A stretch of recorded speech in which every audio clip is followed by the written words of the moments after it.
我咁呢度咧就有個AS 啦，呢個字解 AS 啦。咁原本個 common difference 咧就係 D 嚟嘅，跟住咧佢就將成個 AS 咧做咗啲咩動作咧，就全部一齊乘二，然後再加三。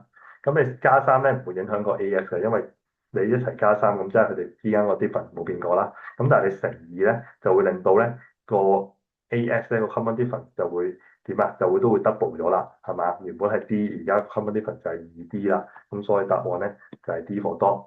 咁我呢度咧再姑且舉個例子俾你睇啦，就係例如你有個 C 群，let's say 原本有個 AS 叫258嘅，咁佢 common difference 係三啦，係咪？咁如果咧你走去全部一齊乘二，會發生咩事啊？就會變咗做呢個嘅4、10、16啦，跟住你再加三咧就會係7、13、19啦。